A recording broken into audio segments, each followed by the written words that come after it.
বাংলাদেশ খেলাফত ছাত্র আন্দোলন ঢাকা মহানগরী উদ্যোগে আয়োজিত ইমানের পরিচয় ও ইমান ভঙ্গের কারণ শীর্ষক সেমিনারে উপস্থিত সংগ্রামী সাথীবৃন্দ, উপস্থিত কেন্দ্রীয় সভাপতি, সাধারণ সম্পাদক সহ শ্রদ্ধাভাজন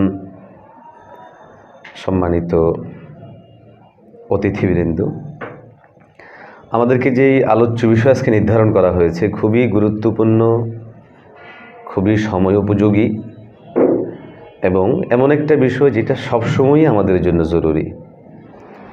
এমন না যে একটা পর্যায়ে যে এটার আর প্রয়োজনীয়তা ফুরিয়ে যাবে, এমন না। এমন একটা বিষয় যে বিষয়টা একেবারে সবসময়ই আমাদের লাগবে। আজকে এই বিষয়গুলো আমাদের অনেকের না জানা থাকার কারণে অথবা এই বিষয় সম্পর্কে সচেতনতা কমতির কারণে অনেক সময় দেখা যায় এমন বহু কাজ হয়ে যায় যেই কাজগুলোর কারণে ইনি দাবি করছেন যে মুসলিম, কিন্তু আল্লাহ না করেন হতে পারে ময়দানে মাহশরে ওনার নাম লিপিবদ্ধ হবে কাফিরদের সাথে, মুশরিকদের সাথে, অন্যান্যদের সাথে। এই জন্য ইমানের পরিচয়, ইমান ভঙ্গের কারণ, দুটো বিষয় আমাদের জন্য জরুরি।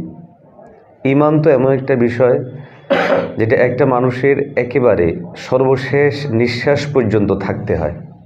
একটা মানুষ সারা জিন্দেগি ইমানের সাথে ছিল, কিন্তু তার সর্বশেষ মুহূর্তটা যদি আল্লাহ না করেন কোনো বাক্য, কোনো কর্ম, কোনো স্বীকৃতি অথবা কোনো আচরণ কুফুরির সাথে হয়, তাহলে এই মানুষটার ইমান বিল খাতেমা হলো না, খাতেমা বিল খায়ের হলো না, ইমানের সাথে তার শেষ যাওয়া হলো না।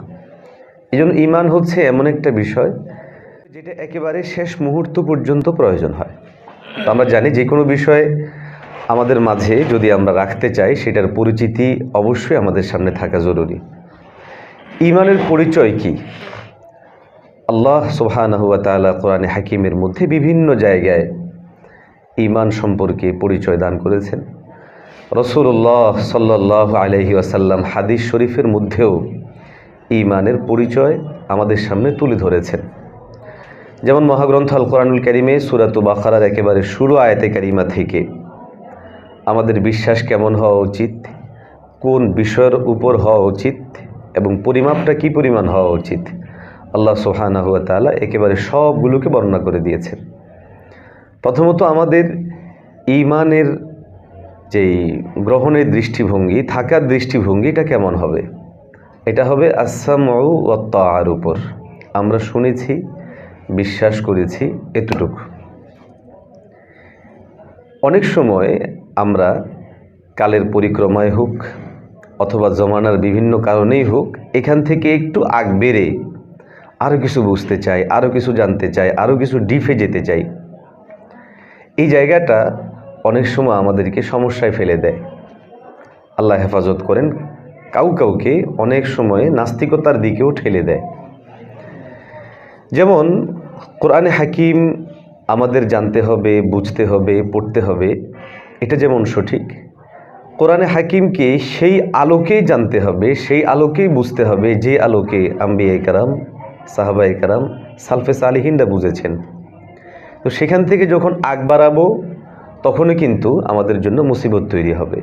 আমি ছোট উদাহরণস্বরূপ দুইটা উদাহরণ দিচ্ছি। যেমন আলিফ লাম মিম, এই আয়াতের এই অংশের কি অর্থ হবে, কি তাফসির হবে, কিভাবে আমরা বিশ্বাস করব?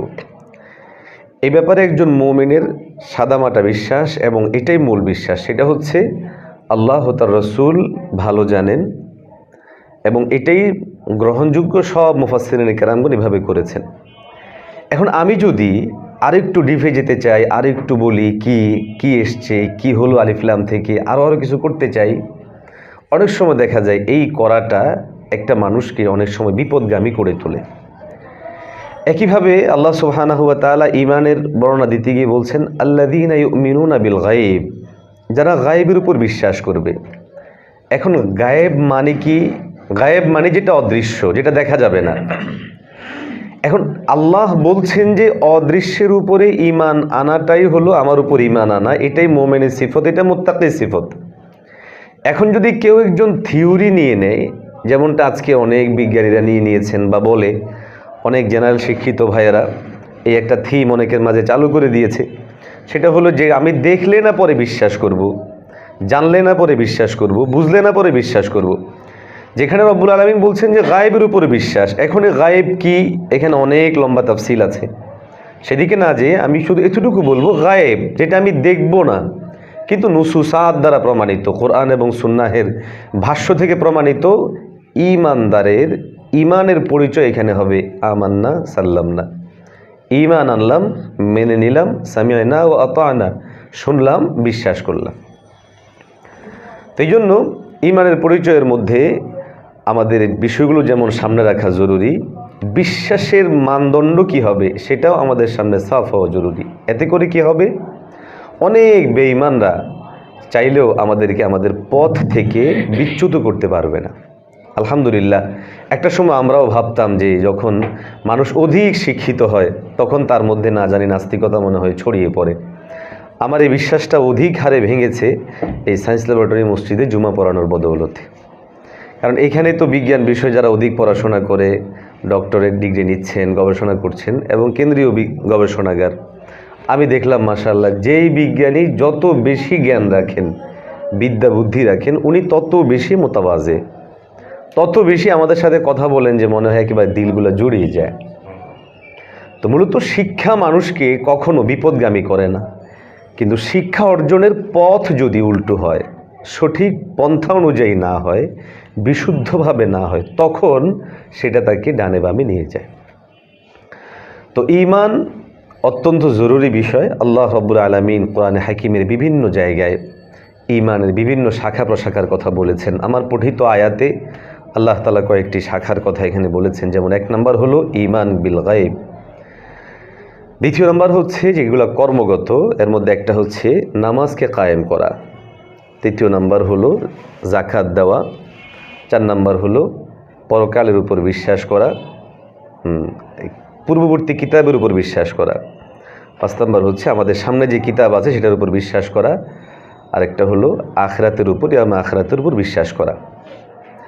একজন বিশ্বাসীর পরবর্তী পয়েন্টটা খুব বেশি জরুরি। আল্লাহ তাআলা অন্য আয়াতে কারিমার মধ্যে বলছেন যে ঈমানের পরিচয় যাদের সামনে চলে আসবে এবং ঈমানের শাখা প্রশাখার পুরো বিষয়গুলো যখন তার সামনে সাফ ও পরিষ্কার হয়ে যাবে, তখন সে ব্যক্তি আর সংশয়বাদী হতে পারবে না। সংশয়ের কাছাকাছি আরেকটা শব্দ হচ্ছে শৈথিল্যপনা, শিথিলতা। উদারতা এক জিনিস, শিথিলতা ভিন্ন জিনিস। উদারতারও নির্দিষ্ট জায়গা আছে। ব্যক্তিগত কাজ, ব্যক্তিগত বিরোধ, ব্যক্তিগত বিষয়ে উদার হওয়া যায়, কিন্তু দ্বীনি কাজ, দ্বীনি বিষয় এবং দ্বীনের সাথে সম্পৃক্ত কোনো বিষয়ে উদার হওয়ার সুযোগ নাই। এক্ষেত্রে আমাদের জন্য সবচেয়ে দলিল হিসেবে মজবুত দলিল হচ্ছে সূরাতুল কাফিরুন। অবশ্য দুঃখজনক কথা হচ্ছে যে আজকে ধর্মনিরপেক্ষ মতবাদ সহ সর্বধর্মবাদী যারা বা সর্বধর্মকে একান্ন করে নতুন কিছু উপস্থাপনার যারা ফিকির করে, এরা সবচেয়ে বেশি অপব্যবহার করে সূরা কাফিরুনকে। অথচ সূরা কাফিরুনের মূল থিম হলো একজন বান্দা নিজেকে পরিপূর্ণভাবে শিরিক থেকে মুক্ত ঘোষণা করার সূরা হচ্ছে সূরা কাফিরুন। এবং এই সূরার তাফসীর যদি আপনি পড়েন সেখানেও পাবেন যে সূরা কাফিরুন যে ব্যক্তি পড়বে জানবে তার মধ্যে কখনো শিরিক থাকতে পারে না। কিন্তু আফসোসের কথা হলো আজ এই সূরাকে কেন্দ্র করেই কিন্তু আমাদের মাঝে শিরকের বীজ প্রবেশ করিয়ে দেওয়া হয়। ভিন্ন ধর্মের প্রতি শৈথিল্যপনা আমাদের মাঝে দিয়ে দেওয়া হয় এবং ভিন্ন ধর্মকে অনুমোদন দেওয়ার ব্যাপারে উৎসাহ দেওয়া হয় এবং সেটাকে রাষ্ট্রীয়ভাবে কার্যকর করা হয়। আমি কয়েকটা শব্দ এখানে ব্যবহার করেছি, শব্দগুলো আমি আবার বলছি যে আমাদের ধর্মেও ব্যাপারে শৈথিল্যতা, ভিন্ন ধর্মগুলোকে অনুমোদন। ইসলাম অন্য কোনো ধর্মকে কি অনুমোদন দেয়? এখানে একটা প্রশ্ন আসতে পারে, তাহলে আমরা কি অন্য ধর্মগুলোর উপর লা ইকরাহা ফিদ্দীনের অনুবাদ কি হবে? ধর্মীয় বিষয়ে বাড়াবাড়ি নেই, লাকুম দীনুকুম ওয়ালিয়া দিন, যেটা ওনারা প্রায়ই বলে অনেকে, তাহলে এটার বিষয়ে আমাদের মন্তব্য কি হবে? এক্ষেত্রে দেখুন, একটা হচ্ছে ধর্ম গ্রহণ, আরেকটা হচ্ছে ধর্ম পালন, দুটো ভিন্ন জিনিস। ইসলাম ধর্ম গ্রহণের ব্যাপারে কখনোই উদার নয়, না হয়তো আমাদের দাওয়াতি মিশনের কি প্রয়োজন? যদি আমরা যেই কোনো ধর্মকেই অনুমোদন দিই যে এই ক্ষেত্রে ইসলাম উদার আছে, লাকুম দীনুকুম ওয়ালিয়া দিন, যেই কোনো ধর্মই গ্রহণ করা যাবে, এটাও যাবে, ওটাও যাবে, ওটাও যাবে, তাহলে আমাদের দাওয়াতি মিশনের মাহাত্ম্য কী থাকলো? যেখানে আমাদের এই থিম, এই উসুলই আছে যে যে কোনো ধর্ম আপনি গ্রহণ করতে পারেন না। মূলত লাকুম দীনুকুম ওয়ালিয়া দিনের কেউ যদি পুরো বিষয়টা পড়ে, শানে নুজুল পড়ে, কোন ঘটনার প্রেক্ষিতে আল্লাহ সুবহানাহু ওয়া তাআলা সূরা কাফিরুন অবতীর্ণ করেছেন এবং কখন যে লাকুম দীনুকুম ওয়ালিয়া দিন বলছেন, তাহলে সে কোনোদিন এ কথা বলতে পারে না যে আল্লাহর নবী বলেছেন তোমার ধর্ম তুমি পালন করো, যে কোনো ধর্ম তুমি গ্রহণ করো, অসুবিধা নেই, আমার ধর্ম আমি পালন করব, যে কোনো ধর্ম গ্রহণ করব, অসুবিধা নেই, এই কথা বলতে পারে না। কারণ পয়গম্বরের সামনে যখন তাদের পক্ষ থেকে উপস্থাপন করা হলো কয়েকটি বিষয়কে, আমাদের ধর্মকে স্বীকৃতি দেন, পয়গম্বর বলেছে হবে না। আমাদের মূর্তিগুলোকে স্বীকৃতি দেন, পয়গম্বর বলেছেন হবে না। তাহলে আসুন আমরা ভাগ করে নিই, এক বছর আমরা আপনার মাহবুদের ইবাদত করব, আরেক বছর আপনি আমাদের মাহবুদের ইবাদত করবেন, পয়গম্বর বলেছেন হবে না। এরপরে বলেছে আচ্ছা এক বছর প্রয়োজন নেই, আপনি শুধু আমাদের এগুলোর ব্যাপারে না কিছু না বলা ছেড়ে দিবেন, বলছে যে হবে না। বলছে আচ্ছা তাহলে এতটুকু করেন, আমাদের এগুলো একটু স্পর্শ করে দেন, ছুঁয়ে দেন। পয়গম্বরকে রব্বুল আলামিন বলেছেন স্পষ্টভাবে, কুল ইয়া আইয়ুহাল কাফিরুন, হে কাফেরেরা। পয়গম্বরকে আল্লাহর আদেশ, হে পয়গম্বর আপনি বলুন, হে কাফেরেরা, লা আ'বুদু মা তা'বুদুন, তোমরা যার ইবাদত করো সেগুলোর ইবাদত আমি করি না, আমি যেগুলোর ইবাদত করি তোমরাও সেগুলোর ইবাদত করো না। তোমাদের মাবুদ ভিন্ন, তোমাদের ইবাদতের রূপরেখা ভিন্ন। আমাদের মাবুদ, আমাদের ইবাদতের রূপরেখা, তোমাদের মাবুদ, তোমাদের ইবাদতের রূপরেখা কোনোদিন এক বরাবর হয়নি, হতে পারে না। একটা আগুন আর একটা পানি, একটা আলো আর একটা অন্ধকার। সুতরাং আলো, অন্ধকার, আগুন, পানি কখনো এক বরাবর হতে পারে না। সুতরাং এরপরও যদি না মানো, লাকুম দীনুকুম ওয়ালিয়া দিন, যাও তোমরা তোমাদেরটা নিয়ে থাকো, জেনে রাখো জাযায়ে আমাল, আজ যেটা করছো এটার ফলাফল ভোগ করবা। আমরা অনেক সময় যারা শিক্ষক আছি, ছাত্র কেউ যদি না পড়ে তখন তারে বলি যা তো যেমনে মনে চায় এমনে চলো, কি বলে বলে না। এখন শিক্ষক এই ছাত্রকে যে বলল তোমার যেভাবে মনে চায় সেভাবে চলো, এর মানে কি তাকে অনুমোদন দিয়ে দিয়েছে তুমি দুষ্টামি করো, তুমি খেলতামাশা করো, তুমি যাচ্ছে তাই করো, অনুমোদন দিল নাকি একটা ধমক দিল? ধমক দিল। লাকুম দীনুকুম ওয়ালিয়া দিন ছিল ধমক। আর সেই ধমকটাকে আজকের দিনে যারা ধর্মনিরপেক্ষ মতবাদী বা সর্বধর্মীয় মতবাদী, ওরা ছড়াচ্ছে কি হিসাবে, ইসলাম তো অনুমোদন দিয়েছে, ইসলাম তো অনুমোদন দিয়েছে যে কোনো ধর্ম আপনি পালন করতে পারবেন, যে কোনো ধর্ম আপনি গ্রহণ করতে পারবেন। এই অপব্যাখ্যা এই আয়াতে কারিমাতেই করা হচ্ছে। অথচ এই আয়াতে কারিমাটা অবতীর্ণই হয়েছে, সূরাটা অবতীর্ণই হয়েছে ঈমান এবং কুফরের ফারাক স্পষ্ট করার জন্য, মুমিন এবং কাফেরের তফাৎ পরিষ্কার বর্ণনা করে দেওয়ার জন্য, এবং পয়গম্বরের পক্ষ থেকে স্বচ্ছ, সুস্পষ্ট এবং চূড়ান্ত সিদ্ধান্ত জানিয়ে দেওয়ার জন্য। কিন্তু এখন কি হলো, এখানে একটা অপপ্রচার ঢেলে দেওয়া হচ্ছে। শুধু এতটুকুই সীমাবদ্ধ আছে না, আরেকটু আগ বেড়ে গেছে। লা ইকরাহা ফিদ্দিন, ধর্ম বিষয়ে বাড়াবাড়ি করা যাবে না। এটার মানে কি? বলে যে একজন মানুষ নামাজ পড়ে না, তাকে নামাজ পড়তে যদি আপনি বলেন, আল্লাহকে ধর্মের ব্যাপারে বাড়াবাড়ি করতে বলছে। একটা মহিলা হিজাব পড়ছে না, পর্দা করছে না, তাকে আপনি আমি যদি বলি বোন হিজাব পরিধান করেন, ধর্মের ব্যাপারে লা ইকরাহা ফিদ্দিন। রাজনৈতিক বিষয়ে যখন ইসলামী রাজনীতির কথা বলা হচ্ছে, তো লা ইকরাহা ফিদ্দিন তো বলেই। এবং আজকের দিনে পলিটিক্যাল ইসলাম, এটা যেন ওদের কাছে বিষের মতো উপস্থাপনা ভঙ্গি, কর্মকৌশল, সিস্টেম সবগুলোকে এমনভাবে নিয়ে আসা হয়েছে যে আজকের দিনে ইসলামী রাজনীতি করা এটা একটা অপরাধ হিসেবে চূড়ান্ত পর্যায়ে নিয়ে যাওয়া হয়েছে। এই জন্য রাষ্ট্রের কিছু কিছু জায়গায় আজকে পলিটিক্যাল ইসলাম নিষিদ্ধ। ঢাকা ইউনিভার্সিটিতে দাবি উঠেছে ছাত্র আন্দোলন করা যাবে না, ইসলামী কোনো দল করতে পারবে না, অন্যরা করতে পারবে। কেউ কেউ দাবি করছে বাংলাদেশে ধর্মভিত্তিক কোনো রাজনীতি চলবে না। তার মানে পলিটিক্যাল ইসলামের যে রূপায়ণ, সেই রূপায়ণ তারা হতে দিবে না। কিছুদিন আগে শাহরিয়ার কবির সাহেবের একজন আলেমের এ নিয়ে আলোচনাও হয়েছিল, সেখানে ওর মূল থিম ছিল এটা যে পলিটিক্যাল ইসলাম হচ্ছে যত ধরনের সমস্যা। প্রশ্ন হলো পলিটিক্যাল ইসলামের সমস্যাটা কি? পলিটিক্যাল ইসলাম করতে বললে অসুবিধা কি? পলিটিক্যাল ইসলামের থিম কি? কোনো ভ্রান্ততার উপর, বিচ্যুতির উপর, মানব সমাজের জন্য ধ্বংসের কোনো কারণ হতে পারে, সমাজ, রাষ্ট্র, ব্যক্তি, পরিবার কারোর জন্য কোনো ধরনের নেগেটিভ কোনো সাইডকে ধর্মের খোলসে, ধর্মের মাধ্যমে অনুমোদন দেওয়া হয়। যদি আপনি আমি ওদের মুখের উপর এই প্রশ্নগুলো ছুড়ে দেই, এবং ছুড়ে দিতে হবে যে পলিটিক্যাল ইসলামের সমস্যাটা কি, তখন কিন্তু সুস্পষ্টভাবে তাদের কাছে কোনো জবাব নাই। যা বলবে সব আওড়াবে, ডানে বামে বলবে, কিন্তু সুস্পষ্ট কোনো দলিল ভিত্তিক কথা বলতে পারবে না।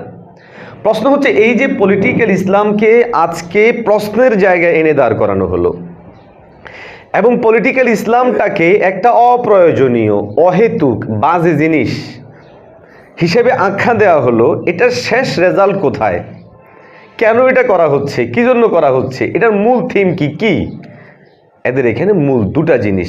এক, ওই যে ধর্মকে সবসময় কাটছাট করে আলাদা করে রাখার ফিকির, সূরা কাফিরুন লাকুম দীনুকুম ওয়ালিয়া দ্বীনের সেইটার অপব্যাখ্যা, লা ইকরাহা ফিদ্দীনের অপব্যাখ্যাগুলো দাঁড় করায়। তাদের মূল দাবি হলো যদি পলিটিক্যাল ইসলাম সাব্যস্ত হয় তাহলে সব মহিলারা হিজাব পড়তে হবে। এই কথা বলে আল্ট্রা মডার্ন যে সমস্ত মেয়েরা আছে ওদেরকে ধর্মীয় রাজনীতি থেকে বিমুখ করে রেখেছে। দেখো বোন, আর যাই করো না করো, ইসলামী কোনো দলের সাথে যুক্ত হয়েও না, হলে আজকের দিনে তোমরা যেভাবে স্বাধীনভাবে চলতে পারো সেভাবে স্বাধীনভাবে চলতে দিবে না।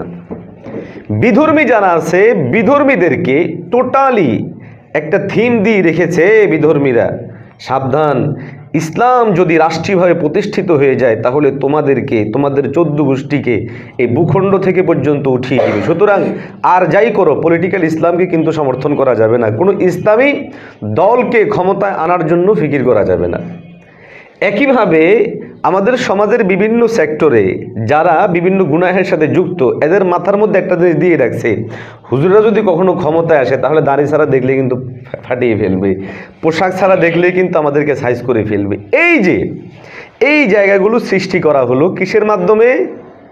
অপব্যাখ্যা, পলিটিক্যাল ইসলামের একটা অপব্যাখ্যা, এবং ইসলাম রাজনীতি উভয়টাকে মুখোমুখি দাঁড় করিয়ে দিয়ে আজকের এই পরিবেশটাকে সৃষ্টি করা হয়েছে।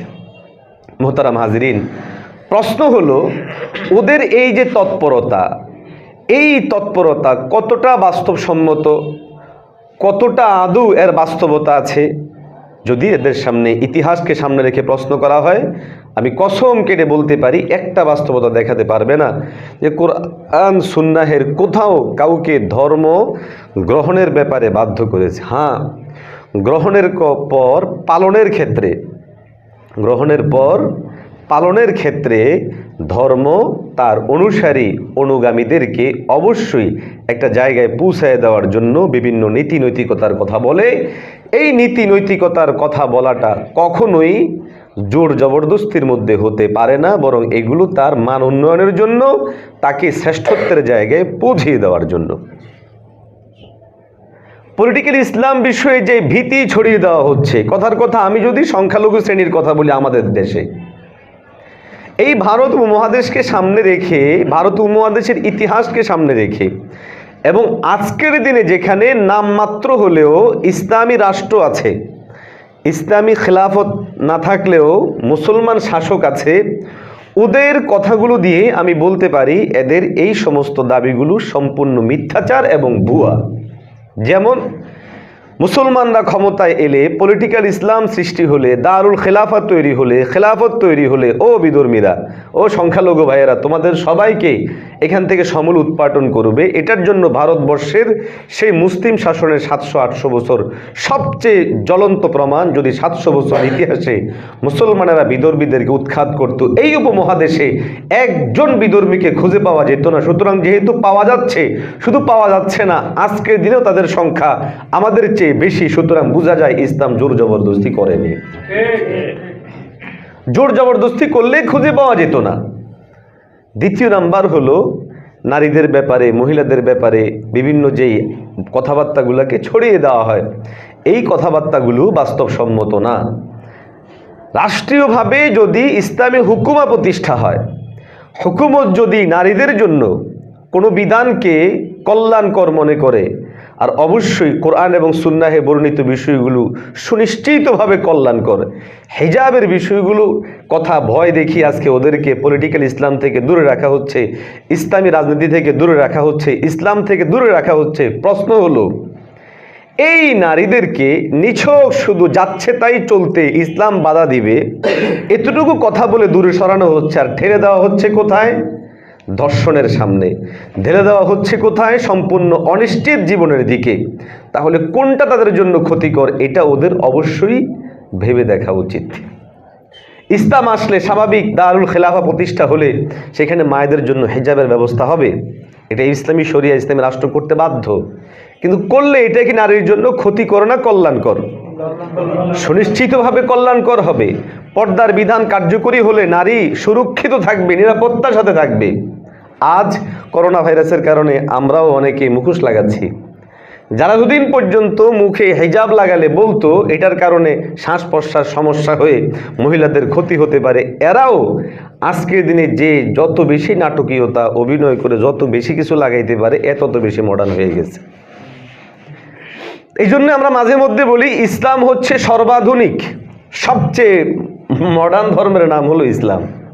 নারীদেরকে কি 24 ঘন্টা ছেলের সামনে, বাবার সামনে, ঘরে সব জায়গায় কি মুখোশ লাগিয়ে রাখতে বলা হয়? না, নিছক শুধু যখন অন্যদের সামনে যাবে, পর পুরুষের সামনে যাবে, ওই টাইমটাই শুধু বলা হয় যে মা তুমি তোমার পর্দাটাকে এইভাবে করে রাখো যেন তোমার চেহারা পর পুরুষ না দেখে। এই না দেখাটা, তাকে ঢেকে রাখাটা তার নিরাপত্তার জন্য জরুরি। আজকের দিনে যখন এইগুলা বিষয়কে আমাদের সামনে থেকে নিয়ে যাওয়া হচ্ছে, সবগুলোর মূল থিম কি? মূল থিম হচ্ছে সূরা কাফিরুন অপব্যাখ্যা, লা ইকরাহা ফিদ্দীনের অপব্যাখ্যা। এগুলো কেন পারছে? এগুলো পারার একটা মূল কারণ হলো সুকৌশলে ঈমানের আমাদের কোন কোন চ্যাপ্টারগুলো আমাদের জন্য জরুরি ছিল, আমালের কোন কোন জিনিসগুলো জরুরি ছিল, এই জরুরি নন জরুরি এইটার মধ্যে একটা ওরা টেকনিক্যালি কৌশল করে এমনভাবে পাশ কাটিয়ে দিয়েছে, ধর্মটাকে নিছক ব্যক্তির মধ্যে সীমাবদ্ধ করে ফেলেছে। এছাড়া পরিবার, সমাজ, রাষ্ট্র, এমনকি ব্যক্তিরও অনেক পর্যায়ে এসে এগুলোকে ওরা আলাদা করে ফেলতে পেরেছে, যার জন্য ওরা মানুষকে বুঝাতে পারে। না হয় একজন মুসলমান যদি তার হৃদয়ে এটা লালন করে যে আমার নবী যা করেছেন সেটা করাই আমার ঈমান, কি বলেন এরকম না? আমার রসুল যা করেছেন সেটা করাই আমার ঈমান, আমার আল্লাহ যা আদেশ করেছেন সেটা করাই আমার ঈমান। একবারে মোটা দাগের একটা পরিচয়ের কথা বললাম আমি ঈমানের, এটা শাখা প্রশাখা তো অনেক আছে।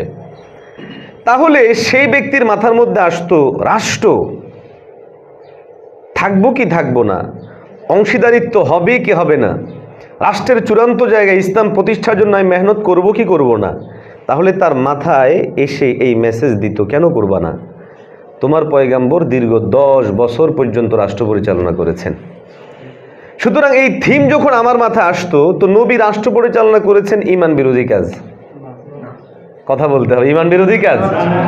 আমার পয়গাম্বর যখন রাষ্ট্র পরিচালনা করেছেন, তাহলে আমার বুঝতে হবে অবশ্যই এটাও আমার ঈমানেরই একটা তাকাজা, ঈমানেরই একটা অংশ। যখন আমি এটা মনে করব, তখন আমি রাষ্ট্র পরিচালনা করাকে নিজের জিম্মাদারি এবং ঈমানি দায়িত্ব হিসেবে মেনে নিব। কিন্তু সেই জায়গা থেকে আমাদেরকে দূরে সরানো হচ্ছে। এবং বলা হচ্ছে আরে ওসব রাজনীতি ফাজনীতিগুলো আমাদের কাজ না। এবং বাস্তবেই এমনভাবে সাজানো হয়েছে সবচেয়ে নিকৃষ্ট, সবচেয়ে নিচু, সবচেয়ে বাজে লোকগুলো আজকের দিনে নেতৃত্বে আসছে, যাদের কথা বলার ক্ষেত্রে ন্যূনতম কোনো ভদ্রতা বোধ নেই, শালীনতা নেই, ব্যক্তিগত অ্যাটিটিউডের মধ্যে ন্যূনতম কোনো ভদ্রতার লেশ মাত্র নেই। তারা আজকে নেতৃত্বে বসছে। শিক্ষিত, উচ্চ শিক্ষিত, ধর্মীয় শিক্ষিত ব্যক্তিগুলো সবগুলোকে আস্তে আস্তে বেকার বানিয়ে ফেলা হচ্ছে। এটা একটা কৌশল।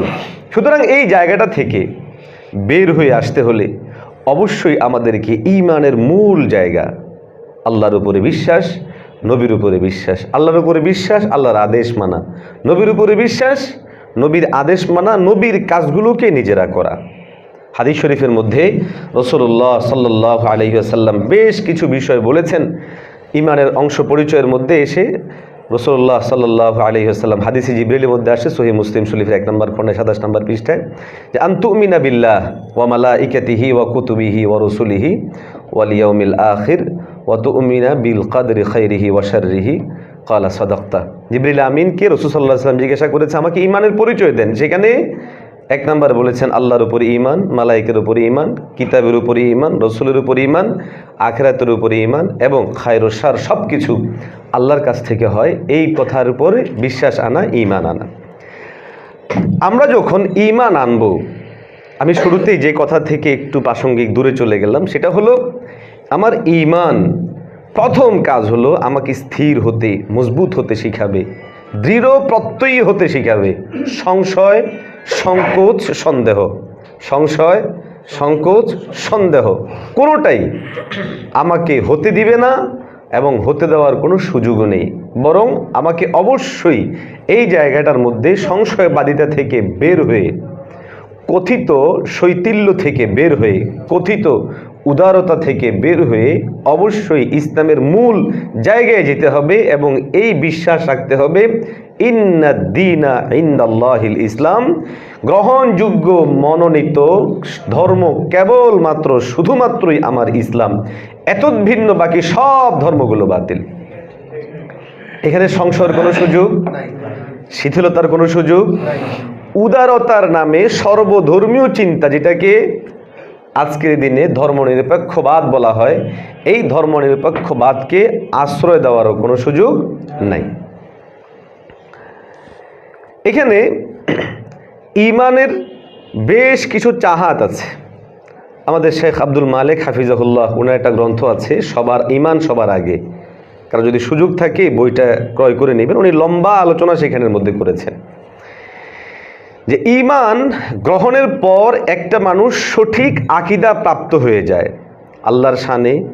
এক কথায় যে 6টা বিষয়কে হাদিসে জিবরিল আলোচনা করা হলো, এই বিষয়গুলো তার সামনে স্বচ্ছ হয়, মজবুত হয় এবং সে এই সমস্ত জিনিসগুলোকে আঁকড়িয়ে ধরতে দৃঢ় প্রত্যয়ী হতে বাধ্য।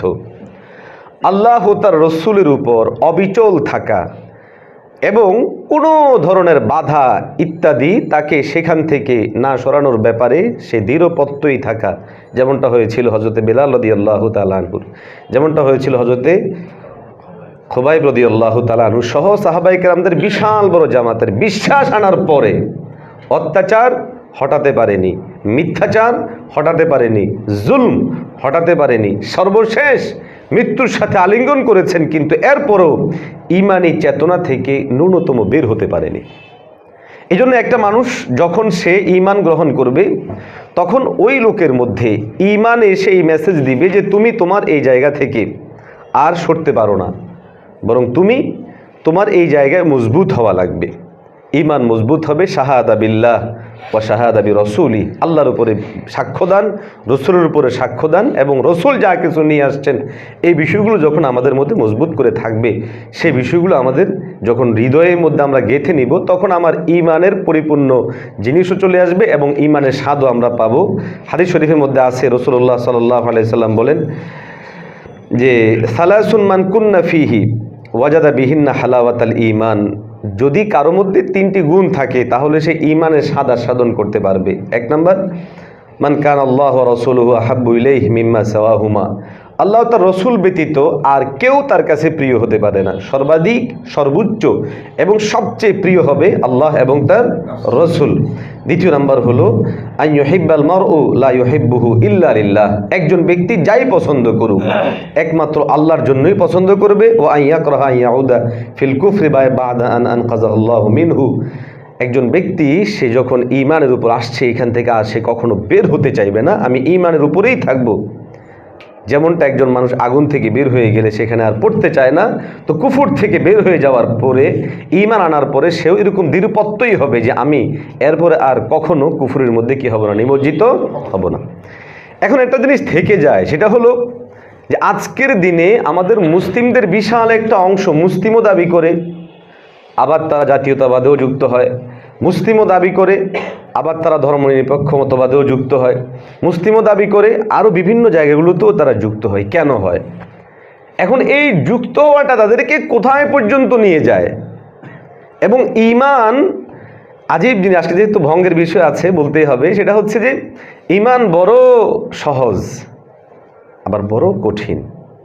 সহজ যেমন কঠিনও তেমন। সহজ মানে একজন ব্যক্তি বাস লা ইলাহা ইল্লাল্লাহ মুহাম্মাদুর রাসূলুল্লাহ এটাকে দিল থেকে পড়ে নিল, বিশ্বাস করলো, মুমিন হয়ে গেল।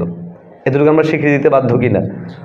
কিন্তু আবার যদি এমন কোনো কাজ করে যেটা লা ইলাহা ইল্লাল্লাহ তথা তাওহীদের খেলাফ হবে, এমন কোনো কাজ করে যেটা মুহাম্মাদুর রাসূলুল্লাহ রিসালাতের খেলাফ হবে, তো সঙ্গে সঙ্গে সে ঈমান থেকে বের হয়ে যাবে। বের হয়ে যাবে না? কাফের হয়ে যাবে, মুরতাদ হয়ে যাবে। তাহলে বিষয়টা সহজ ঈমান আনয়ন করা, আবার বিষয়টা বড় কঠিন। যে কোনো মুহূর্তে ঈমান চলেও যাবে তার কোনো বাজে বিশ্বাসের কারণে, বাজে কথার কারণে, বাজে কোনো আচরণের কারণে চলেও যায়। আজ মুসলিমদের বিশাল অংশ ঈমান সম্পর্কে যতটুকু জানে, ঈমান ভঙ্গের কারণ সম্পর্কে মোটেই অবগত না। যার জন্য ঈমানের পরিচয় সম্পর্কে আমাদের যেমন স্বচ্ছ ধারণা, মজবুত বিষয়গুলো থাকা জরুরি, ঠিক তেমনিভাবে ভাঙার কারণগুলো যেগুলো আছে সেগুলো আমাদের সামনে পরিষ্কার হওয়া জরুরি। আর পরিষ্কার হতে হলে প্রথমেই যেহেতু তাওহীদে খালেসের বিপরীত কোনো জিনিস হলে সেটা আমাদের জন্য ঈমান ভঙ্গের কারণ হবে। তাহলে তাওহীদে খালেসের সাথে সম্পৃক্ত বিষয়গুলোর ব্যাপারে স্বচ্ছ ধারণা থাকা, তাওহীদের প্রকার সম্পর্কে আমাদের সামনে স্বচ্ছ ধারণা থাকা, আল্লাহ সুবহানাহু ওয়া তাআলার উপরে একত্ববাদের বিশ্বাস কোন কোন সাইডে করব, এ ব্যাপারে আমাদের বিজ্ঞ উলামায়ে কেরামগণ বলেছেন যে তাওহীদের প্রকারগুলোর মধ্যে একটা প্রকার হচ্ছে তাওহীদুর রুবুবিয়্যা। আল্লাহ সুবহানাহু ওয়া তাআলার ব্যাপারে আমাদের প্রথম তাওহীদের জায়গা হচ্ছে একমাত্র রবকেই আমরা মেনে নেওয়া, এত ভিন্ন বাকি কাউকে পালনকর্তা হিসেবে গ্রহণ না করা। দ্বিতীয় নম্বর হচ্ছে তাওহীদুল উলুহিয়্যা। তিন নম্বর হচ্ছে তাওহীদুল আসমাই ওয়াস সিফাতি। তাওহীদের এই তিনটা স্তর, তিনটা জায়গা। এখন তাওহীদের বিপরীত জিনিসটা হলো শিরক। এই শিরক কখনো ফিল ইবাদাহ, ইবাদতের ক্ষেত্রে শিরক আছে, শিরক ফি জাত, আল্লাহ রাব্বুল আলামিনের জাতের সাথে সম্পৃক্ত শিরক আছে। এরকম এক কথায় তাওহীদের বিপরীত যেই সমস্ত বস্তুগুলো আসবে সবগুলোই শিরকের পর্যায়ভুক্ত হয়ে যাবে। এখন দেখা যাচ্ছে যে আমাদের মুসলিমদের অনেক মানুষ যারা তাওহীদের এই বিষয়গুলোকেও মুখে বলে, কিন্তু বাস্তবে অনেক সময় দেখা যায় যে এই বিষয়গুলোর বিপরীতেও ভিন্ন জিনিসকে গ্রহণ করে ফেলেছে।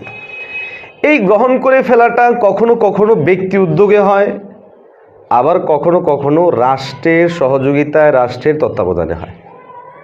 আজকে ইসলামী খেলাফা, ইসলামিক রাজনীতি, পলিটিক্স সহ টোটাল জিনিসগুলোকে সমূলে উৎপাটন করে ভিন্ন জিনিসকে এখানে এনে সাবমিট করা হয়েছে, ঢুকিয়ে দেওয়া হয়েছে, যার জন্য অটোমেটিকলি ইসলামের মূল জায়গাগুলো শেষ হয়ে গিয়েছে। এবং অনেকেই এই প্রশ্ন তুলতে পারছে যে ইসলামের রাজনীতি দিয়ে কী হয়, এই হুজুরদেরকে দিয়ে কী হয়, ওনাদের রাজনৈতিক ক্ষেত্রে ওনাদের অবদানটা কী। দেখুন এই প্রশ্নগুলো ওরা যেই আঙ্গিকে বলে, যেই জায়গা থেকে বলে, সেখান থেকে যুক্তিযুক্ত। আদৌ ইসলামী রাজনীতি আমাদের সন্তানদের সামনে বিগত 50 বছরের যদি রেকর্ড দেখানো হয়, দেখা যাবে যে কোনো রেজাল্ট নাই। আছে কোনো রেজাল্ট নাই। এবং আগামীতেও যে স্টাইলে সাজানো হয়েছে টোটাল রাজনৈতিক অঙ্গনটাকে যদি এভাবেই ওরা ধরে রাখতে পারে, তাহলে আগামী 50 বছরও দেখানোর সুযোগ হবে না যে ইসলামী রাজনীতি দ্বারা কী হয়। আমাদের আভ্যন্তরীণ ঝামেলাগুলোর কথা বাদে দিলাম, ওরা যে স্ট্রাকচারটা দাঁড় করিয়ে ফেলেছে, এবং এটা হচ্ছে সিস্টেম। কোনো একটা জিনিসকে সমূলে উৎপাদন করতে হলে সেই জিনিসটাকে প্রথমে প্রশ্নবিদ্ধকরণ, প্রথমে অনুৎসাহিতকরণ, এরপরে প্রশ্নবিদ্ধকরণ, এরপর অপরাধ হিসেবে আখ্যা, এরপর আস্তে করে টেনে ফেলে দিতে হবে। ইসলামও ঠিক এভাবেই সমাজে মানুষের মধ্যে প্রবেশ করেছে।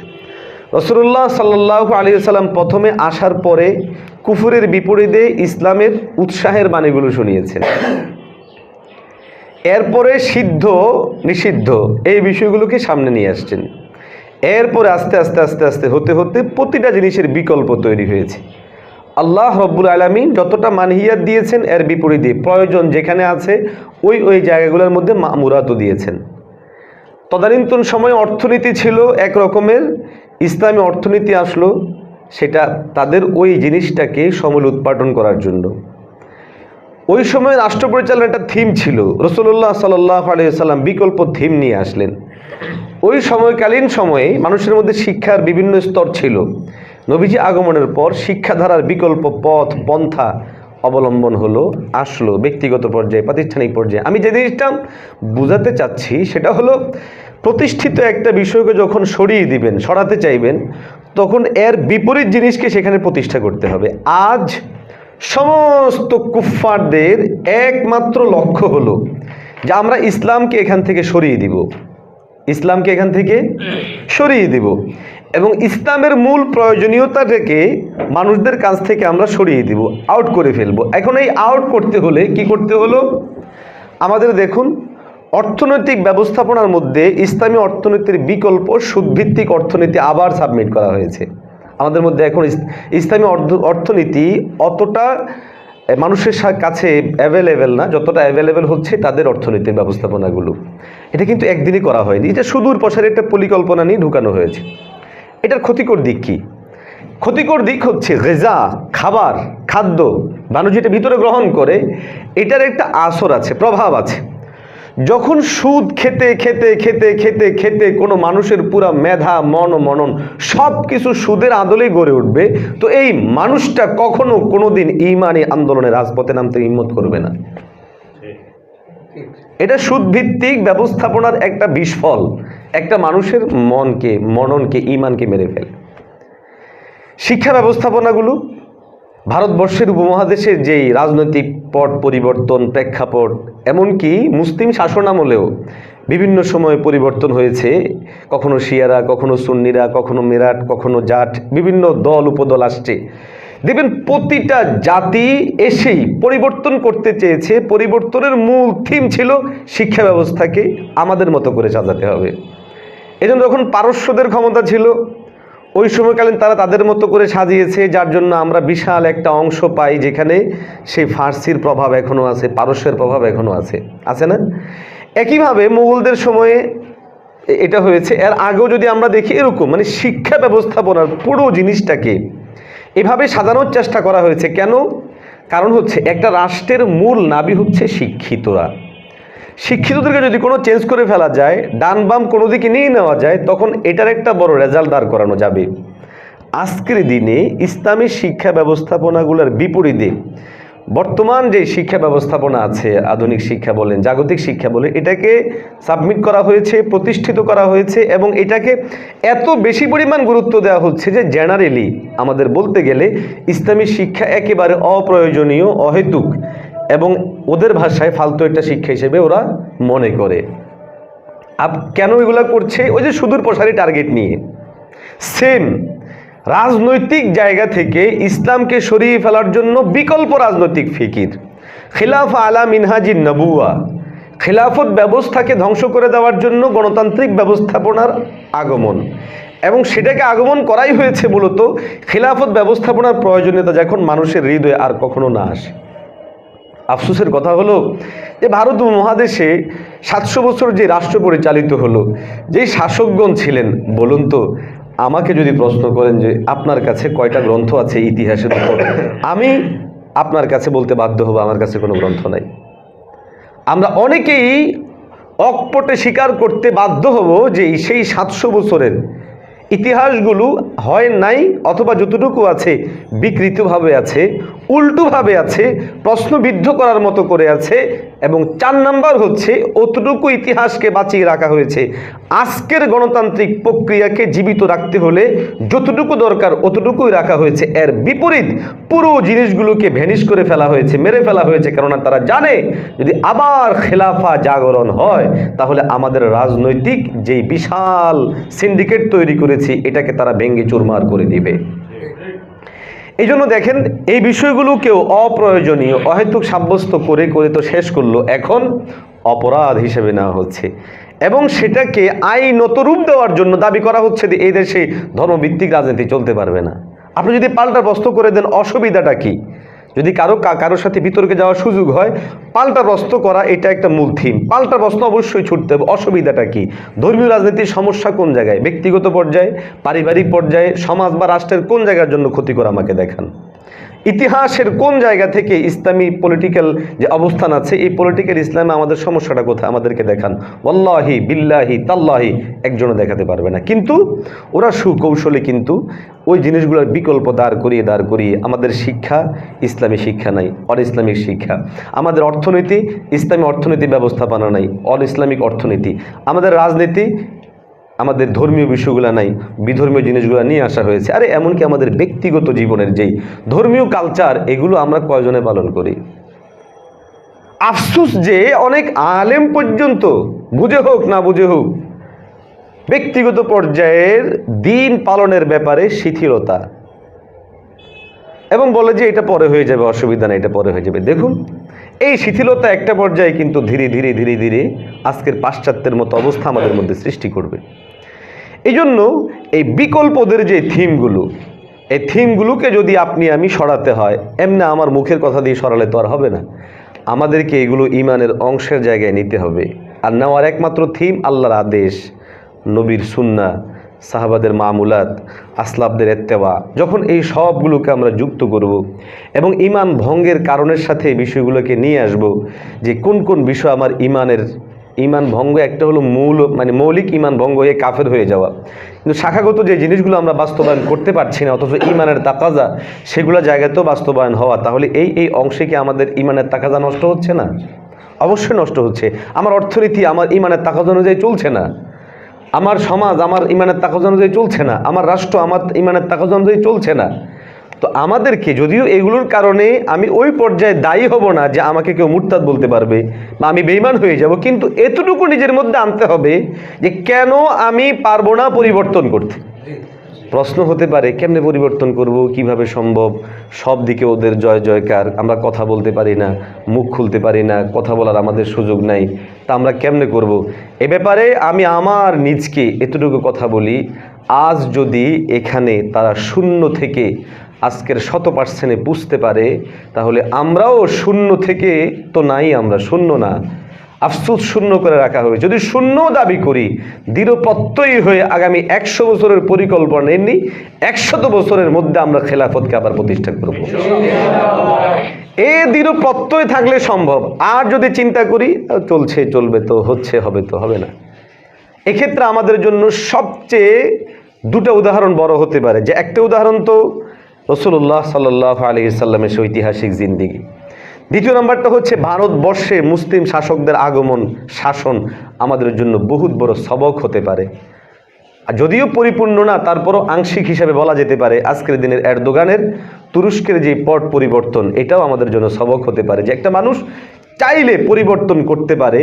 সম্পূর্ণ নাস্তিকতায় ভরে যাওয়া একটা সমাজ থেকে আবার ইসলামী জাগরণ সৃষ্টি করতে পারে, এটা আজকে এরদোগান দেখিয়ে দিয়েছে। ওটা আমি পূর্ণাঙ্গ ইসলামী রাষ্ট্র বলবো কিনা, ওনাকে পূর্ণাঙ্গ ইসলামী ওরকম মুক্তাদা বলবো কিনা সেটা পরের বিষয়, কিন্তু যতটুকু পরিবর্তন করেছে এতটুকুর স্বীকৃতি আপনার আমাকে দিতেই হবে। যখন আমরা এই কথাকে চিন্তা করব, কোন জায়গায় পৌঁছে গিয়েছিল তুরস্ক, এমন একটা জায়গায় পৌঁছে গিয়েছিল যেখানে আজান নিষিদ্ধ হয়ে গিয়েছিল, আরবি শব্দমালা নিষিদ্ধ হয়ে গিয়েছিল, দাড়ি টুপি নিষিদ্ধ হয়ে গিয়েছিল, ইসলামী রাজনীতি নিষিদ্ধ হয়ে গিয়েছিল, আর ইসলাম শব্দটা পর্যন্ত নিষিদ্ধ হয়ে গিয়েছিল। সেই জায়গা থেকে আজকের দিনে রাষ্ট্রের চূড়ান্ত জায়গা পর্যন্ত ইসলাম যদি প্রতিষ্ঠা করা যেতে পারে, আমার দেশে এখনো পর্যন্ত রাজনীতি করার সুযোগ আছে।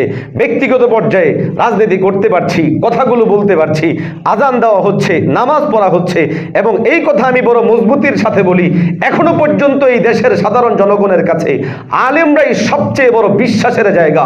আলেমরা যদি এক হতে পারে, একাত্মবোধ হতে পারে, ওয়াল্লাহি সব কুফফাররা পালাতে বাধ্য হবে।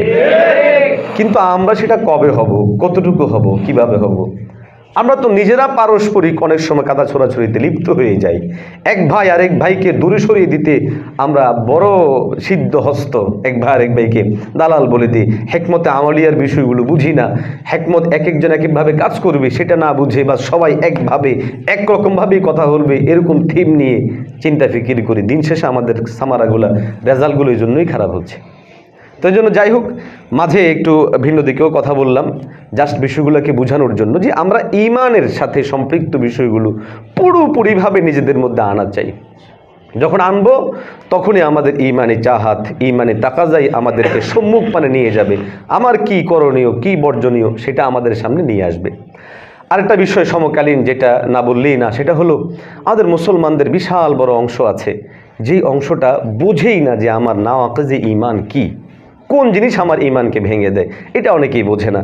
দেখুন, আল্লাহর উপর অবিশ্বাস ঈমান ভেঙে দেয়, রসুলের উপর অবিশ্বাস ঈমান ভেঙে দেয়। এগুলো বিষয় মানুষ খুব সাদামাটাভাবেই বোঝে। কিন্তু আরও অনেক বিষয় যে আছে, যে বিষয়গুলোর মুহাফাজা আমার ঈমানকে মজবুত করে, যে বিষয়গুলোর মুখালাফা আমার ঈমানকে দুর্বল করে, ক্ষেত্র বিশেষ আমার ঈমানকে শেষ করে দেয়, এটা অনেকেই জানে না।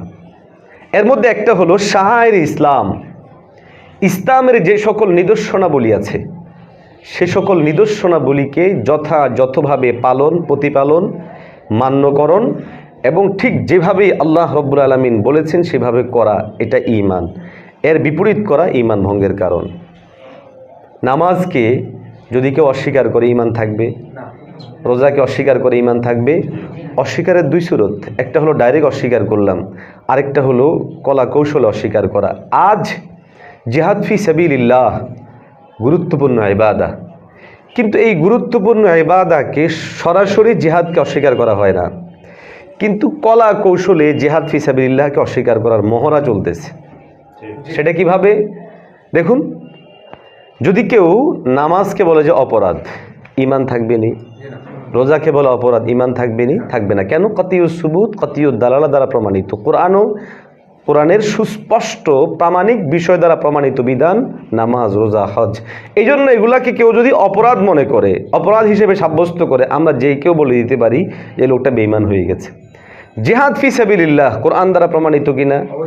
কতিউস সুবুত দ্বারা প্রমাণিত, কতিউদ দালালাহ দ্বারা প্রমাণিত, নবীর আমল দ্বারা প্রমাণিত। কিন্তু এটাকে ডাইরেক্ট অপরাধ না বলে এই কাজের কিছু প্রাসঙ্গিক সাইডকে টেনে এনে কৌশলে জঙ্গিবাদ আখ্যা দিয়ে, সন্ত্রাসবাদ আখ্যা দিয়ে, জিহাদ ফি সাবিলিল্লাহ কর্তৃক কোনো বই পাইলে জব্দ, তাফসির পাইলে জব্দ, বয়ান পাইলে জব্দ করে প্রকারান্তরে কিন্তু এটাকে অপরাধের জায়গায় নিয়ে আসা হলো। এখন যারা আনলো তারা কি ঈমানওয়ালা? এখানে একটি বিষয় অবশ্যই আমরা বলবো, জিহাদের অপব্যবহার, অপব্যাখ্যা বিভিন্ন সময় হয়েছে। ওলামায়ে কেরাম সবসময় সোচ্চার ছিলেন। 2005 সালে যখন জেএমবি এদেশে জিহাদের অপব্যাখ্যা করেছিল, অপব্যবহার করেছিল, আলেমরা সোচ্চার হয়নি? হয়েছে। কেন? ওদের এই অপব্যবহার, অপব্যাখ্যার বিরুদ্ধে কথা বলা আমাদের ঈমানি জিম্মাদারি ছিল। কিন্তু তার মানে এই না ওদের একটা অপকর্মকে, অপব্যাখ্যাকে কাজে লাগিয়ে, সুযোগ নিয়ে আজকে মূল জিহাদ ফি সাবিলিল্লাহকে অপরাধ হিসেবে আখ্যা দেওয়া হবে আর আমরা চুপসে বসে থাকবো, এটা কোশ্চিন কালেও হতে পারে না। এখন শুধু ওইটাকে অপরাধ হিসেবে আখ্যা দেওয়া হচ্ছে এরকম না তো, আরও বিষয়কেও দেওয়া হচ্ছে। যেমন দাড়ি রাখা বিভিন্ন প্রশাসনিক জায়গায় অপরাধ। আপনি হয়তো বলবেন কেমনে অপরাধ? কেউ রাখতে চাইলে তাকে পানিশমেন্ট দেওয়া হচ্ছে, শাস্তি দেওয়া হচ্ছে। তো অপরাধ না হলে শাস্তি দিবে কেন? কথা বলেন, অপরাধ না হলে শাস্তি দিবে কেন? শাস্তি যেহেতু দিচ্ছে, তাহলে যেই জিম্মাদার তার অধীনত কোনো কর্মচারীকে, নারীকে ফেলে দিতে বাধ্য করছে, এই ঈমান, ওর ঈমান আছে? নাই। তাহলে অথচ এই উনিও বলতেছে আমিও তো নামাজ পড়ি তোমার মতো, তুমিও নামাজ পড়ো, অসুবিধা নেই। দাড়িটা, পোশাক, তুচ্ছ তাচ্ছিল্যতা ভরে নেওয়া হচ্ছে। সন্ত্রাসী কার্যক্রম ফেসবুকে, নেটে, ইন্টারনেটে, মিডিয়ায়, চলচ্চিত্র পাড়া দেখানো হচ্ছে পাগড়ি, পাঞ্জাবি এগুলো পরে সন্ত্রাসী সন্ত্রাস করছে। মাকসাদ কি? টার্গেট কি? দিন শেষে লক্ষ্য একটাই, তুচ্ছ তাচ্ছিল্য করা। শায়ের ইসলামের উপর, ইসলামের কোনো নিদর্শন কি ব্যঙ্গ বিদ্রুপ করা হলে ঈমান থাকবে না। এখন এই কথাগুলো আমরা চর্চা বন্ধ করে দিয়েছি। বন্ধ করে দেওয়ার ফলাফল ওরা এখন পাল্টা আমাদের এগুলোকে অপরাধ হিসেবে নিয়ে নিচ্ছে। এই জন্য আমি প্রায় জায়গার মধ্যে পাল্টা কথা বলি, সমাজের প্রতিটা স্তর থেকে আওয়াজ তুলতে হবে। এই চলচ্চিত্রের মাধ্যমে আমাদের কি কি ক্ষতি হচ্ছে এগুলোকে তুলে ধরা হোক, উম্মার সামনে নিয়ে আসা হোক। দর্শন বেড়েছে চলচ্চিত্রের কারণে, চুরি বেড়েছে চলচ্চিত্রের কারণে, ডাকাতি বেড়েছে চলচ্চিত্রের কারণে, সন্ত্রাসী বেড়েছে চলচ্চিত্রের কারণে, গুম খুম, হত্যা, রাহাজানি, পারিবারিক অশান্তি, সামাজিক অশান্তি, এমনকি রাষ্ট্রীয় অশান্তি পর্যন্ত বেশ বেড়েছে এই চলচ্চিত্রের কারণে। অতএব এটাকে নিষিদ্ধ করা। এখন যদি আমাকে বলতে দেওয়া হয় কেমনে কেমনে, আমি একটা করে 10 ঘন্টা পর্যন্ত ওদেরকে বুঝাবো এখান থেকে হয়েছে। কারণ এখানে প্রশিক্ষণ দেওয়া হয় কেমনে চুরি করবা, কেমনে ডাকাতি করবা, কেমনে দর্শন করবা, কেমনে মেয়েকে পালিয়ে নিয়ে আসবা, কেমনে একটা মেয়ের সাথে অন্যায় কাজ করবা, সব শেখানো হয়। সুতরাং এগুলো অন্যায় হবে না। কিন্তু আমরা যখন বলছি না, তো আমাদের উপর পাল্টা চাপিয়ে দিচ্ছে, আমাদের উপর তারা উল্টা বলে দিচ্ছে। তো এই জন্য যাই হোক, ঈমান ভঙ্গের যে সকল বিধানগুলো আছে ওই সকল বিধানগুলোর মধ্যে একটা বললাম, সেটা হলো যে তাওহীদে খালেসের বিপরীত রেসালতের যেই বিষয়গুলো আছে সেগুলোকে অস্বীকার করা। 3 নম্বর হচ্ছে আল্লাহ রব্বুল আলামিন যে সকল বিধানকে অকাট্যভাবে দিয়েছেন সে অকাট্য বিধানগুলোকে অস্বীকার করা। অস্বীকারের 2টা রূপ আমি বললাম, একটা হচ্ছে ডাইরেক্ট অস্বীকার, আর একটা হচ্ছে কৌশলী এটাকে অপরাধ বানিয়ে ফেলা, এটাও এক ধরনের কি অস্বীকার। আরেকটা বললাম হচ্ছে হারামকে হালাল বলা, হালালকে হারাম বলা। আজকে এটা খুব হচ্ছে। মূর্তি ভাস্কর্য ইস্যুতে যা হইল আল্লাহ মাফ করুন, আমরা দোয়া করি এবং আমাদের দাওয়াহ ইলাল্লাহের মেজাজ থেকে আমাদের খুবই ফিকিরে আসা উচিত। আমার পিছনে নামাজ পড়ে, আমার বয়ান শুনতে আসছে, আমার সাথে চলনেওয়ালা রাজনীতির বিশাল বড় একটা অংশ। কেউ কেউ তো বলতেছে যে আমি 18 বছর না 23 বছর পর্যন্ত তাহাজ্জুদে পড়তেছে, তো তাহাজ্জুদ পরে বলতেছে যে আসো এই কিছু ভাঙতে আসলে খেলা হবে, এটা সেভের জন্য আমি আমার জান দিয়ে দিব। বিষয়টা বুঝুন, মূর্তি ভাস্কর্যের বিষয়টা সুস্পষ্ট কোরআনুল কারীমের আয়াত দ্বারা এটার হরমত সাব্যস্ত, নবীজির বক্তব্য থেকে হারাম সাব্যস্ত। কিছু চাটুকার পা চাটা যারা বলেছে বিভিন্ন আয়াতে কারিমে ইত্যাদির অপব্যাখ্যা করে করে, ওরা তো তাফসিরের কোনোটাই পড়ে না, এই কথাটা নিশ্চিত। যদি তাফসির পড়তো তো সবচেয়ে ওদের দলিল দেওয়ার মতো যেটা, ওইটার ব্যাপারেও জাল্লান শরীফের রওয়ায়াত হচ্ছে এটা মানসুখ। আর কেউ কেউ তো বলেছিনি যে সুলাইমান আলাইহিস সালামের সময় যে তামাসিলের কথা বলা হয় এগুলো কোনো মানুষের বা ইয়েটির এগুলো ছিল না। তো আমি যদি এগুলো বললে তার কথা বলারই সুযোগ নেই। কথা বলার সুযোগ আছে আরেকটা তাফসিরের আলোকে, যেখানে বলা হয়েছে যে হ্যাঁ এটা ওই সময়ের বুজুর্গদের বা কারো কারো ছবি চিত্র ছিল, ফেরেশতাদের ছিল। এটা বলার পরও মুফাসসিরিনরা বলছেন যেগুলো মানসুখ হয়ে গেছে। কতটুকু গর্ধব, কতটুকু গাধা এবং কতটা পাপী হলে, জ্ঞান পাপী হলে এত সুস্পষ্ট তাফসির থাকার পরও নিছক শুধুমাত্র পা চাটামি করার জন্য, চার প্রাপ্তির জন্য, অর্থ বিত্ত প্রাপ্তির জন্য অপব্যাখ্যা করতে পারে। আর আফসোস লাগে, এই যে সুস্পষ্ট হারামকে হালাল হিসেবে আখ্যা দেওয়া, এই যে প্রক্রিয়া, আর এটাতে পড়ে আফসোস ঢাকা শহরে মিছিল বের হয়েছে, একটা হুজুর ধৈরা জবাই কর, এই কর সেই কর, কোথায় যেয়ে পুচ্ছে আমাদের। আমি তো একজন ভাস্কর্য প্রেমীকে বললাম, ভাই আপনাকে আমি খুব ভালোবাসি। ভালোবাসেন? হবাসি। যে ভালোবাসার নমুনা হলো আপনাকে আমি আগামী 3 ঘন্টা রাস্তার মনে গিয়ে দাঁড় করে রাখি। আপনি এটা কোনো কথা বলেন, আমার দাঁড় করে রাখবেন মানে আমি কিন্তু অসুবিধা কি? আপনার ভালোবাসা বহির প্রকাশ আমি আপনাকে দাঁড় করিয়ে রাখবো, আপনার চতুর্পাশে ফুল দিব, আপনারা অনেক কিছু দিব। কয় হুজুর বুঝলাম না এগুলো কি বলতেছে। তাই বললাম বোঝেন না এগুলো? একটা জীবন্ত মানুষ, আপনি দাবি করছেন আপনি রাস্তার মোড়ে দাঁড়াইতে পারবেন না, কারণ আপনি বুঝেন ওখানে আপনার ধুলা পড়বে, বালু পড়বে, পানি পড়বে, রোদে পড়বেন, বৃষ্টি পড়বে। এই জন্য আপনার কাছে এটা অবমাননাকর মনে হয়েছে, অসম্মান মনে হয়েছে। আপনার বিবেক কোথায় গিয়ে ঠেকেছে? আপনি যাকে সম্মান করেন, শ্রদ্ধা করেন, তার জীবদ্দশায় তাকে যদি রাস্তার 3 রাস্তার মাথায় আপনি নিয়ে দাঁড় করিয়ে নেওয়াটাকে অবমাননাকার মনে করেন, মারা যাওয়ার পরে লোকটা এনে দাঁড় করায় রাখবেন, সে রাস্তার মাথার মধ্যে রোদে পুড়বে, মেঘে ভিজবে, ময়লা পড়বে, মাসের পর মাস এইভাবে পড়ে থাকবে, ওটা কি তার জন্য ক্ষতিকর না? এইভাবে তো ভাবি নাই কোনোদিন। তো এইভাবে ভাববেন না কেন? লাঞ্ছনাই। জীবদ্দশা আপনার এটা সয় না, মৃত্যুর পর লোকটাই দাঁড় করে, এটা সম্মানের জায়গা হলো? ন্যূনতম বিবেকবোধ থাকলে, এই জন্যই তো মূর্তিপ্রেমীদের শানে কোরআনে হাকিমের মধ্যে রব্বুল আলামিন কিন্তু এটাই বলেছে, এরা সবচেয়ে বেওকুফ না হলে নিজেরাই বানায়, নিজেরাই পড়ে, নিজেরাই ভাঙে, তাহলে এদের আবার কিভাবে সম্মানের জায়গা নেই? এরাও যদি কোনো বুঝতো, আমরা যাকে সম্মান করি, সম্মানিত মানুষটাকে আমরা কেমনে রোদের মধ্যে নিয়ে দাঁড় করায় রাখবো, কেমনে বৃষ্টির মধ্যে তাকে ভিজাবো, এই কথা কি চিন্তার মধ্যে আসছে তাদের কোনোদিন? একদিন আসছে না আসছে জানি না আমি, কিন্তু আসা উচিত ছিল যে আমরা করছিটা কি। এই জন্য দেখেন, হারামকে হালাল বানিয়ে ফেলা হচ্ছে, হালালকে হারাম বানিয়ে ফেলা হচ্ছে, এবং অনেক সময় এগুলো রাষ্ট্রীয় অপরাধ। মদ, গাঁজা ইত্যাদি এগুলোকে রাষ্ট্রীয়ভাবে নিষিদ্ধ করলে শেষ হয়ে যায় না, কিন্তু হচ্ছে না, সেখান থেকে দেওয়া হচ্ছে, আরও বাড়িয়ে দেওয়া হচ্ছে নেওয়ার জন্য, রাষ্ট্রীয় অপরাধ। তো এই জন্য হারামকে হালাল বলা, হালালকে হারাম বলা, এগুলো ঈমান ভঙ্গের কারণ। দিনই কোনো বিষয়কে ঠাট্টা বিদ্রুপ করা, এটাও ঈমান ভঙ্গের কারণ। যেমন আমাদের দেশে প্রচলিত অর্থে অনেকেই, কেউ দ্বিতীয় বিবাহ করলে এই লোকটাকে চরিত্রহীন হিসেবে দেখা হয়। আবার মাসালা, আমাদের অনেক পুরুষই 2 বিবাহ করে প্রথম স্ত্রীর হক আদায় করে না ঠিকঠাক মতো, এটা তার দোষ। কিন্তু নফস 2 বিবাহকে ঠাট্টা বিদ্রুপ করা, বিবাহের কারণে কাউকে চরিত্রহীন মনে করা, ঈমান থাকবে? ঈমান থাকবে না। কেউ যেন বাবরি রেখেছে, এই বাবরি রাখলে বলে যে মনে হয় জঙ্গিবাদের সাথে সম্পৃক্ততা আছে, অথচ আমার নবীর সুন্নাহ, এই সুন্নাহকে কিভাবে আজকে জঙ্গিবাদের একটা ইস্যু বানিয়ে ফেলা হয়েছে।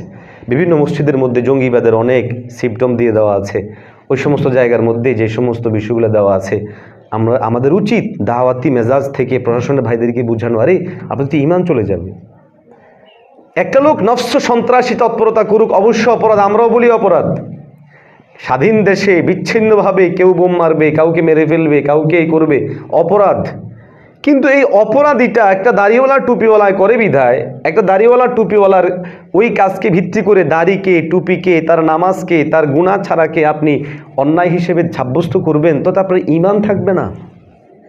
আমাদের শীর্ষ ওলামা একরামদের জন্য জরুরি হয়ে পড়েছে রাষ্ট্রের চূড়ান্ত পর্যায়ের সাথে বসে ওদের ঈমানকে হেফাজত করা। আপনি বলুন, ঠাট্টা বিদ্রুপ করলে ঈমান থাকবে? অপরাধ হিসেবে সাব্যস্ত করলে ঈমান থাকবে? তো রাষ্ট্রের অর্থায়নে এগুলোকে সাব্যস্ত করা হচ্ছে। বাংলাদেশ পুলিশের পক্ষ থেকে জঙ্গিবাদের নিদর্শন কি এটা দেখানো হচ্ছে। একটা ছেলে একটা মেয়ের সাথে অবৈধ প্রেম করত, তার ব্যক্তিগত জীবন। একটা মেয়ে, কিছু বলতেছেন নাকি? অবৈধ প্রেম করত, এটা তার ঠিক ছিল।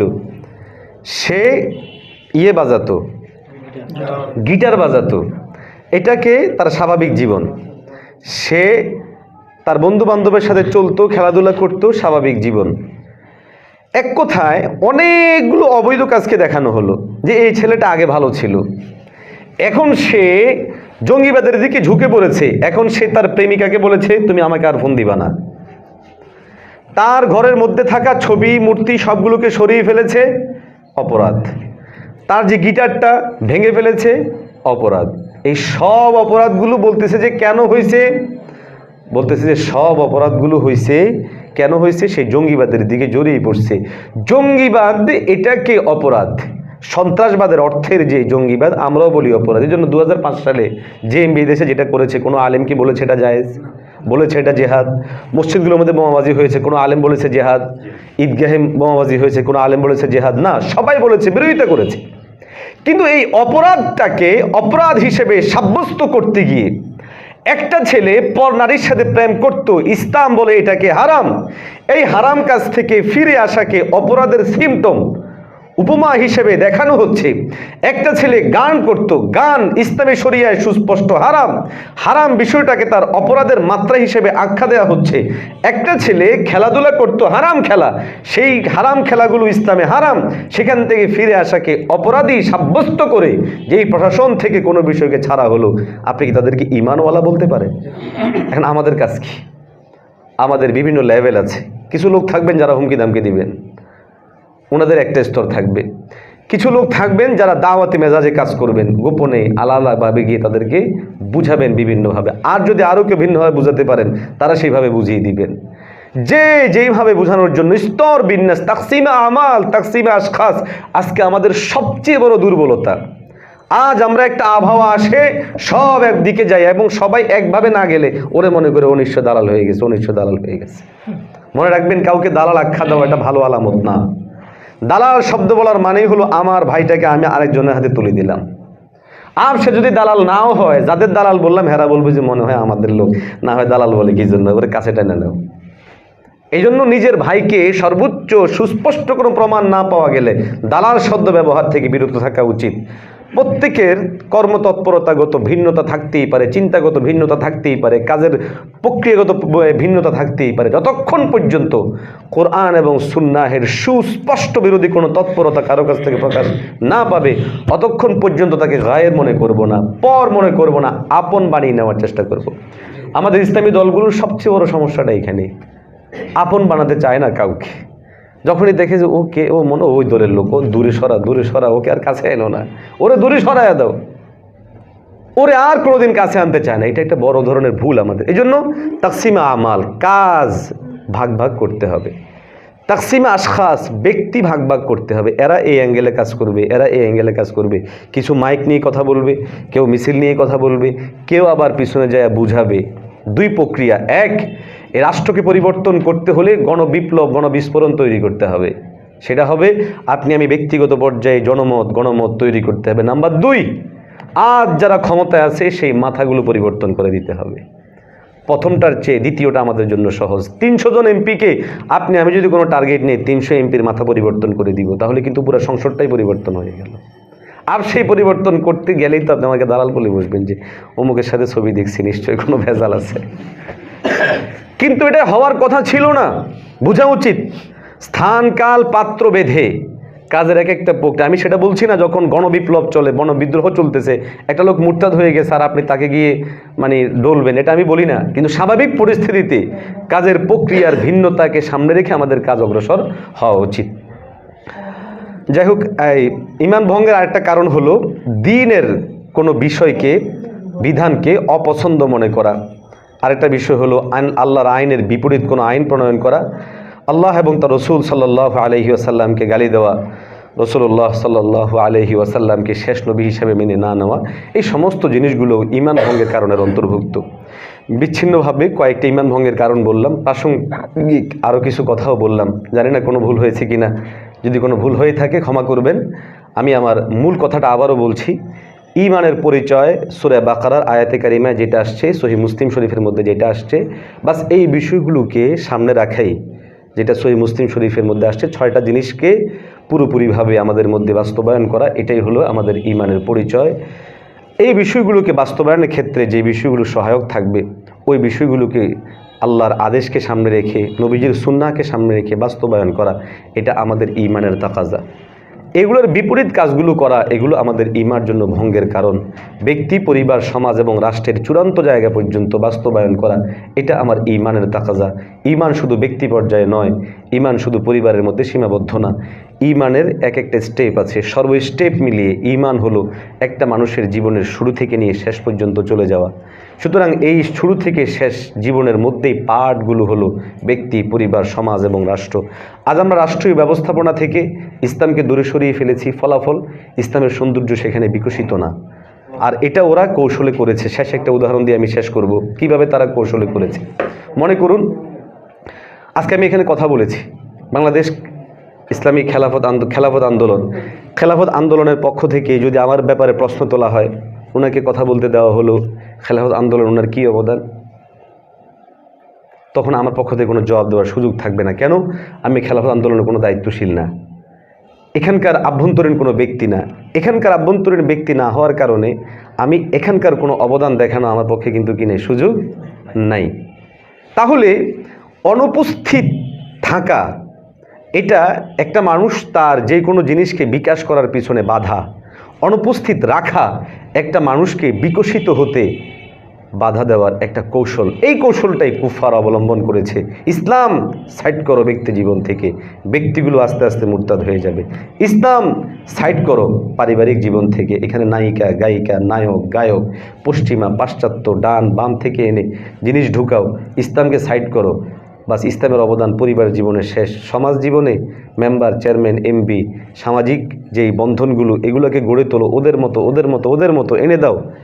এই জন্য আমাদের সাহাবায়ে কেরামের জীবনী পড়াবে না, আসলাফদের জীবনী পড়াবে না, পড়াবে কাদের জীবন? যাদের নাম বলতে গেলেও দাঁত কয়েকবার ভাঙে উঠানামা করে, এদের অনেকের জীবনী পড়ায়। চরিত্রহীন দুশ্চরিত্র বাজেদের জীবনী পড়ায়। এগুলো শুধুই জীবনী না, সুনির্দিষ্ট টার্গেট নিয়ে ওই যে আমাদেরকে সাইড করার জন্য, যেন আমরা বিকশিত না হতে পারি, প্রস্ফুটিত না হতে পারি, উম্মার সামনে জ্বলে উঠতে না পারি, আমাদেরকে সরিয়ে ফেলা হচ্ছে। সেম রাষ্ট্রের চূড়ান্ত জায়গা থেকে ইসলামকে সাইজ করা হচ্ছে, প্রশ্ন তোলা হচ্ছে, অপরাধ হিসেবে দেখানো হচ্ছে। একটাই মাত্র টার্গেট, কেননা তারা জানে ইসলামের যেই পলিটিক্যাল থিম, রাজনৈতিক চিন্তা এবং বিকাশ, এটা যদি কোনো আবার ছড়িয়ে যায়, আজকের দিনের গণতন্ত্র সম্পূর্ণভাবে মুখ থুবড়ে পড়তে বাধ্য হবে। এই জন্য তারা কৌশলে বলে, আরে এটাতে আগে সরাও, এরপরে প্রশ্ন তুলবে এদের কি অবদান। আমরা অবদান রাখবো, আমাদেরকে যাইতে দাও, কথা বলতে দাও। আমরা তো সংসদে দেখি কথা বলে মাননীয় সিপি কারো এই সেই, ওদের চেয়েও কি আমাদের বর্ণনা ভঙ্গি অনেক ভালো নয়? উচ্চারণ ভঙ্গি অনেক ভালো না? আমাদেরকে প্রশ্ন করা হচ্ছে আমরা ইংরেজি জানি না, এনে দেখাও না ইংরেজি জানি না জানি, বাংলা জানি না জানি। আর জানা না জানার প্রশ্নের পরে যেই সেক্টরে দায়িত্ব, ওই সেক্টরে দায়িত্ব পালন করার জন্য আমার এই প্রশ্নগুলো করার দরকার কি? আজ যারা দায়িত্ব তোমরা রেখেছো তারা কি আমার চেয়ে বড় শিক্ষিত, আমাদের চেয়ে বড় শিক্ষিত, আমাদের চেয়ে বড় চরিত্রওয়ালা? না, একটাও না। এরপর তাদেরকে দায়িত্ব দিয়ে রাষ্ট্র দিব্যি চালাচ্ছ।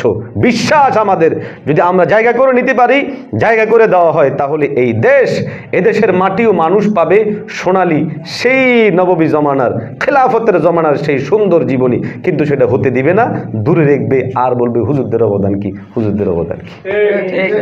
এই জন্য ভাইও নিজেদেরকে জায়গা করে নিতে হবে।